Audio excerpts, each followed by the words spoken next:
Hello, and welcome. I'm genuinely thankful you've taken the time to watch this. If you're enjoying the content, subscribing to the channel would mean a great deal to me. Now, let's get into the story. My name is Brian, and today, I want to share the moment I took a stand with the woman I was going to marry, something she never saw coming. It all started with what felt like the perfect relationship. I first encountered Margaret during the final year of my graduate program in business. She was working toward a degree in social work, deeply passionate about creating real change in the world. Margaret had an energy that drew people to her. Any room she entered instantly felt brighter. One afternoon, I found her at a campus coffee shop, typing away at her laptop. I'd noticed her around campus before, always composed, always focused, but I'd never spoken to her until that moment. When I finally approached her, she glanced up and asked if I needed help. I improvised a question about coursework just to break the ice. She responded warmly and without hesitation. What began as a casual question quickly turned into a heartfelt 3-hour conversation covering everything from career ambitions to personal values. As I walked away from that cafe, I already knew I wanted to see her again. Over the following weeks, we naturally grew closer, through school functions and overlapping social circles. Margaret wasn't like anyone I'd dated in the past. She was thoughtful, ambitious, emotionally intelligent, and had a way of making people feel heard and seen. After we graduated, we were fortunate enough to land jobs in the same city, which felt like a sign that we were meant to keep going. About a year after settling into our new lives, we decided to move in together. The early years of our relationship were largely positive, though not without complications. There were patterns that raised red flags, but I initially brushed them off. For instance, anytime I made plans with friends without including her, Margaret would suddenly withdraw or bring up some unexpected issue that required immediate attention. She wouldn't tell me not to go, but the guilt she stirred made it feel like I was choosing others over her. Arguments followed a similar script. If I brought up concerns, the conversation somehow pivoted until I was the one being criticized. Eventually, I began second-guessing myself, questioning whether my feelings were valid or if I was just being overly sensitive. Despite these moments, the highs in our relationship were powerful enough to overshadow the tension. Margaret maintained close ties with several college friends, one of whom was a guy named Trevor. They had known each other since their first year, and he now worked as an architect specializing in sustainable development. From the beginning, I couldn't shake a certain discomfort when it came to Trevor. It wasn't simple jealousy. I couldn't quite put my finger on it. What really unsettled me was how Margaret would bring him up during tense moments. She'd mention how Trevor always knew the right thing to say when she was upset, or how supportive he had been during rough patches. These weren't direct comparisons, but they made me feel like I was constantly falling short of some invisible benchmark. There were times when Trevor came to visit that left me suspicious, but every time I tried to express my concerns, Margaret made me feel foolish, like I was projecting insecurities onto an innocent friendship. She framed it as me being controlling or insecure. After 3 years of dating, I proposed during a weekend escape to the mountains. The moment was everything I had hoped for. Intimate, emotional, unforgettable.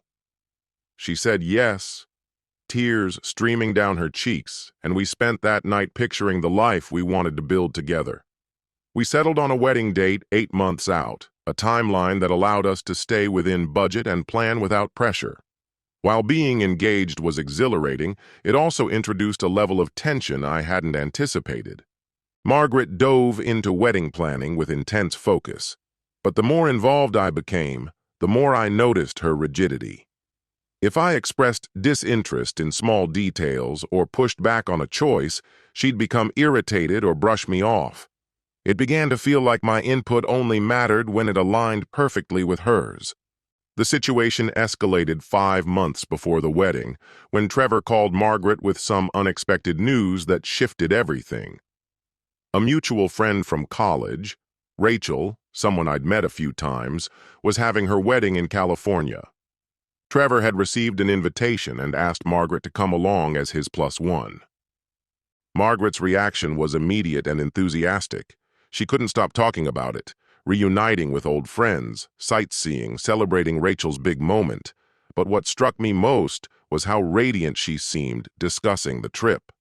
It wasn't just that she was attending a wedding. It was the level of excitement she showed over going with Trevor.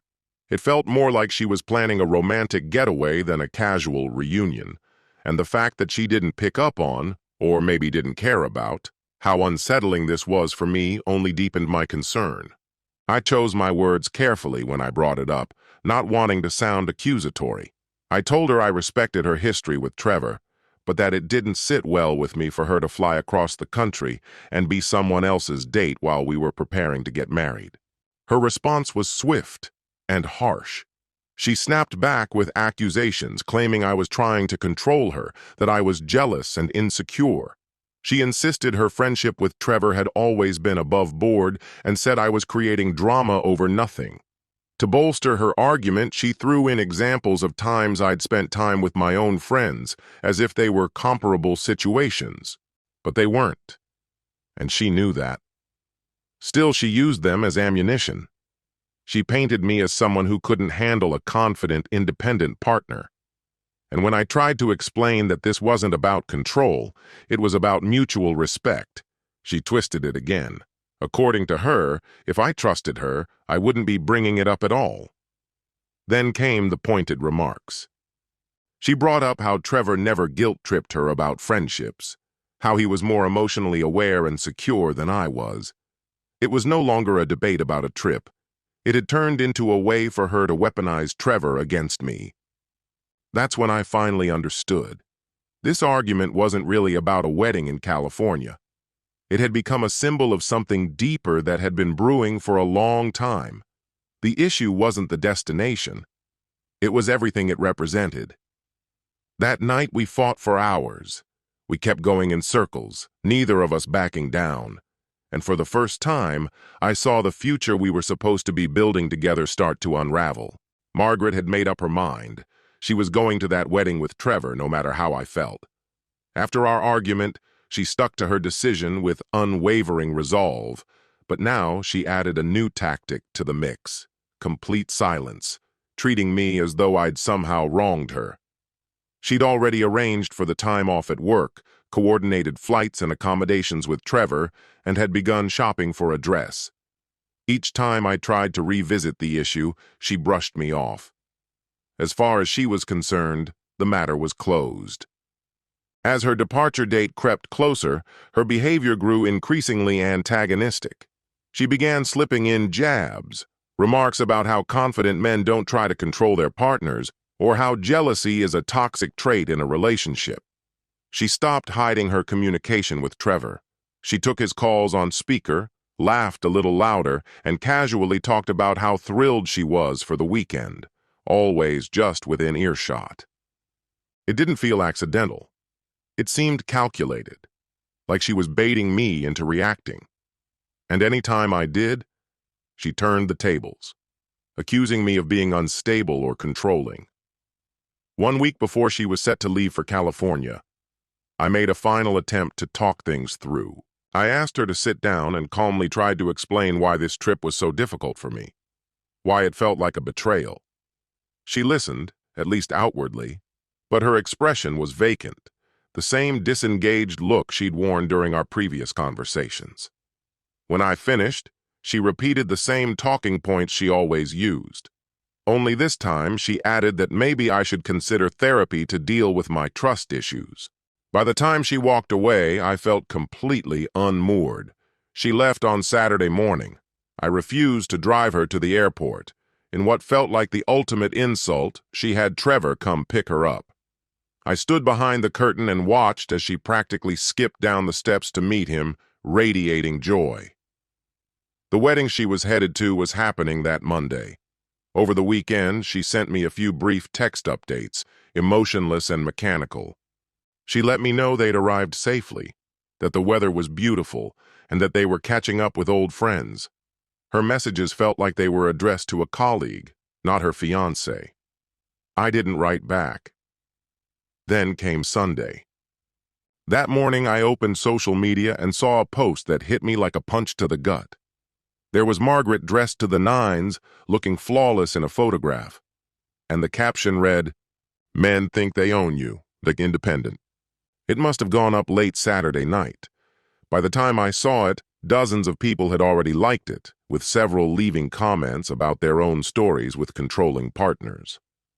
Margaret had taken what should have remained a private disagreement and turned it into a public narrative, one that painted me as the villain. I stared at the post in disbelief, scrolling through the reactions, each one cutting deeper than the last. That's when it all clicked. This may have been her goal from the start. From the moment I voiced my discomfort, she began ramping up the conflict. Her jabs about possessiveness, the way she seemed to relish my discomfort, it all now felt deliberate. She'd cast herself as the empowered heroine, and me as the oppressive antagonist. Margaret had always needed to be in control, and whenever I tried to set a boundary, she flipped it into a story about me being unreasonable.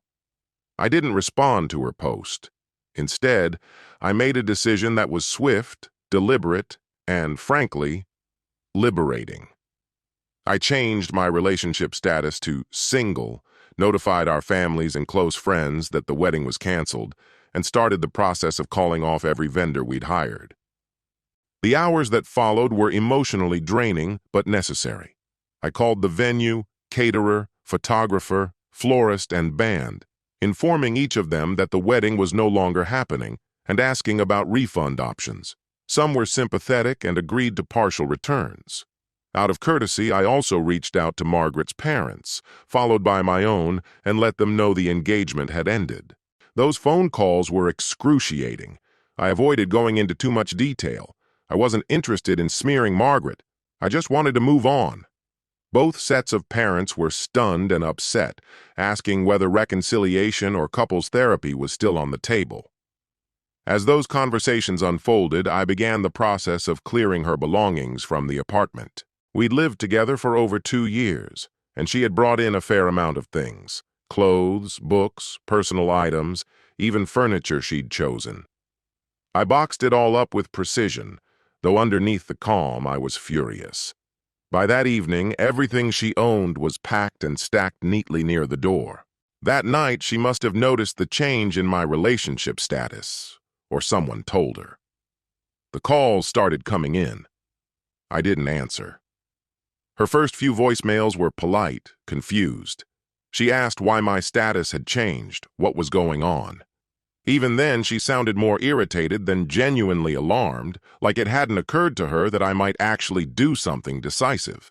As more people began reaching out to her about the canceled wedding, her tone shifted. Her messages turned frantic, pleading. By the final voicemail, she was crying, begging me to pick up, but still laced with fury, like she couldn't believe I'd taken control of the situation without her permission. I didn't respond. My silence spoke louder than anything I could have said. The moment she chose to drag our private conflict into the public eye, framing me as some domineering figure, I knew there was no coming back from that. I ended the engagement with the same clarity she'd shown when she dismissed my concerns. Margaret returned the day after the wedding. I assumed she booked the earliest flight available once the consequences hit. I wasn't home, I was at work, but I'd already changed the locks. When she tried her key and it didn't work, she began pounding on the door, shouting my name. Even in her distress, there was disbelief in her voice, as though she couldn't comprehend that I'd actually locked her out of the home I alone had paid for. When I got back that evening, I found her sitting just outside the apartment door, exhausted, fuming. The moment I approached, she jumped up and unleashed her anger. She demanded to know how I could humiliate her so publicly, how I could cancel everything without involving her in the decision. She accused me of making her a laughingstock among friends and family. When I brought up her social media post, how it had publicly shamed me, she dismissed it with a scoff, calling it an overreaction to one small post. She insisted it had nothing to do with me personally, that I was being arrogant and overly dramatic to think everything centered around my feelings. Then she said maybe it was for the best. because she was starting to see that I wasn't the kind of man who could appreciate a woman as strong and self-reliant as she was. According to her, it was Trevor who helped her realize that she deserved someone who wouldn't restrict her friendships or try to control her choices. That was the moment I knew I'd made the right decision. I calmly told Margaret that I had carefully packed up all her things and that she needed to make arrangements to live elsewhere. I was clear and direct. Our relationship was over. I couldn't remain with someone who would publicly humiliate me instead of working through problems privately and respectfully. When she saw that I wasn't going to reverse course, Margaret called the police. She reported that her fiancé had thrown her out illegally and had changed the locks without proper warning. She genuinely believed the officers would intervene, force me to let her back inside, and undo everything I'd done. Even while she was on the phone, there was a smug expression on her face, as if she was absolutely sure she was about to take back control. The responding officers remained calm and professional throughout. They listened to both of our accounts and asked thorough questions about our living situation. Once they confirmed that I was the sole leaseholder and that Margaret wasn't on any of the legal documents, they informed her that I had every right to ask her to leave. They made it clear this was a civil dispute, not a matter for criminal enforcement. Instead of backing down or expressing embarrassment, Margaret lashed out, accusing the officers of bias and suggesting they were only siding with me because I was a man. That whole scene, having uniformed officers standing in our living room, facilitating the end of our relationship, was deeply humiliating. But it also made me even more certain that I had made the right call. In the weeks that followed, Margaret launched what could only be described as a coordinated smear campaign across her social media. She filled her accounts with long, emotionally charged posts about our breakup, painting herself as the victim of a controlling and emotionally cruel partner. She claimed I had isolated her from her friends, manipulated her behavior, and that she was finally free from my suffocating influence. Every manipulative tactic she had once used behind closed doors was now being broadcast for everyone to see, weaponized to destroy my reputation. Watching her version of events gain traction online, reshaping me into some kind of emotional abuser, was both surreal and devastating. I began to fear for my career, my relationships, and the respect of my peers and clients. At first, I tried to stay above it. I kept silent, assuming she would eventually move on and let it die down. I didn't post any rebuttals or try to clear my name online. I thought that responding would only fuel the fire, but she didn't let up. After a month of constant online attacks, I finally reached out to her directly. I asked her to stop bringing up our past publicly, explaining that her ongoing posts were severely affecting my personal and professional life.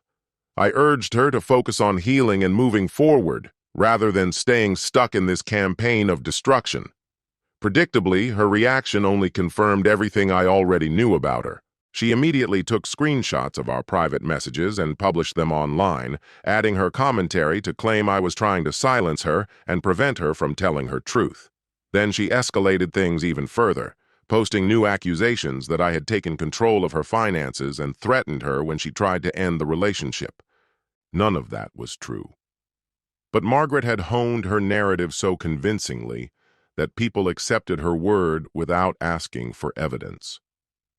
That was the tipping point for me, when I knew I could no longer rely on silence and patience. I had to take legal action. I had tried to be civil, but this had crossed every line. I contacted a lawyer who specialized in defamation and digital harassment. I explained the entire situation and provided him with everything I had: screenshots of her posts, our full message history, digital records, and any communication that showed the truth. After going over the material, he told me we had a solid foundation for a case. He explained that the false statements she'd made, which were already causing measurable harm to my public image, were grounds for a defamation and cyberbullying suit. It wasn't a decision I made lightly. I understood that suing her would escalate the situation even further, and it could mean dragging out this painful chapter for months, maybe even years. But I also understood that without a firm legal response, she wasn't going to stop. Our first move was sending her a cease and desist letter, formally demanding that she remove the harmful content and stop talking about me online. Her reaction was exactly what I expected. She published the cease and desist letter itself on her social media platforms and accused me of using legal intimidation to silence her. She launched yet another round of posts, claiming that men like me use lawsuits as weapons to silence women who speak up about emotional abuse. She even set up a GoFundMe campaign to raise money for her legal defense, casting herself as a victim, not only of me, but of the entire justice system. When she ignored the cease and desist order, we proceeded with a formal lawsuit, filing claims for defamation, cyberbullying, and intentional infliction of emotional distress. The lawsuit laid out every falsehood she had posted, documented how those lies had caused specific damage to my career and personal reputation, and asked the court for both financial compensation and an injunction to prevent her from continuing the harassment. Margaret secured her own lawyer and vowed to fight the charges, appearing fully confident that her narrative would hold up in court. But that confidence began to falter as the legal process moved forward. During discovery, both sides had to present actual evidence to support their claims. Her attorney struggled to produce anything that substantiated the abuse she had publicly described. On the other hand, my lawyer gathered statements from colleagues, friends, and business contacts who could speak to my character and confirm the real-world impact her posts were having on my professional standing. We also organized a complete digital timeline of all of Margaret's online activity, showing how she had gradually shifted from venting personal frustrations to launching a coordinated attack on my reputation. As it became increasingly clear that she lacked the evidence to support her allegations, Margaret tried to settle. She offered to delete the posts and issue a public apology, on the condition that I drop the case. But by that point, the damage had already been done. My name and career had been dragged through the mud, and I needed a court ruling to not only vindicate me, but to send a broader message that this kind of behavior online has real consequences. The case went to trial and lasted 3 full days, with both sides presenting evidence and arguments. When Margaret took the stand to testify in her own defense, the same manipulative tendencies she'd shown throughout our time together were unmistakable, even under oath. My lawyer began to methodically challenge her claims, and it quickly became evident that she couldn't support her allegations. She had accused me of financial control, but ultimately admitted that I had never once denied her access to our finances. She also claimed I'd isolated her from friends, yet was forced to acknowledge that I had never prevented her from maintaining her social connections. The judge didn't take long to reach a verdict. He concluded that Margaret had indeed participated in defamation and online harassment, knowingly spreading falsehoods that harmed my character. The court awarded me approximately $35,000 in damages, compensation for the injury to my professional standing, the emotional toll of her campaign against me, and the hefty legal costs I incurred defending myself. On top of that, the court mandated that Margaret remove all fabricated posts from her social media accounts and publish a formal public retraction admitting her previous statements had been false. Her reaction to the judgment served as one final revelation of who she really was. Rather than taking responsibility or expressing even a shred of remorse, she responded with a vague post claiming she'd been oppressed by the patriarchy and accusing the justice system of discriminating against women. Even when faced with the consequences of her actions, she remained unwilling to acknowledge the damage she had inflicted. Looking back, I can see that the warning signs had been present long before our relationship began to unravel, long before we cohabited or discussed building a future together. Margaret's incessant craving for validation, her emotional manipulation whenever I tried to establish boundaries, and her habit of weaponizing others in our conflicts were all part of a long-standing pattern. These weren't new behaviors. They'd always been there. I came to understand that love alone can't withstand a foundation built on emotional coercion and disregard. Maybe she cared about me in her own way, but it was always clear that her priority was control and getting her needs met, not shared respect or genuine partnership. The legal battle took a heavy toll on me, both emotionally and financially, but it was a step I had to take to reclaim peace and protect my future. People often ask whether I have regrets. They wonder if I should have made more effort to salvage things with Margaret. But my answer is always the same. The woman I fell in love with during our college years was no longer the same person I found myself preparing to marry. Setting firm boundaries wasn't about jealousy or punishing her for her friendships. It was about refusing to accept behavior that belittled me or manipulated my trust. I like to think that the experience and the very public consequences might have given Margaret something to reflect on. Maybe the forced apology and the financial penalty prompted some internal reckoning, but honestly, I have my doubts. People with tendencies like hers rarely own up to their actions or grow from them. It's far more likely that she's found new people to charm and control while dodging accountability once again. As for me, I've gained a hard-earned sense of clarity, even if it came with considerable emotional hardship. And that brings this chapter to a close. I'd love to hear your thoughts in the comments. Thanks for tuning in. If this story resonated with you, feel free to explore the other videos on the channel. Until next time, be well, my friend.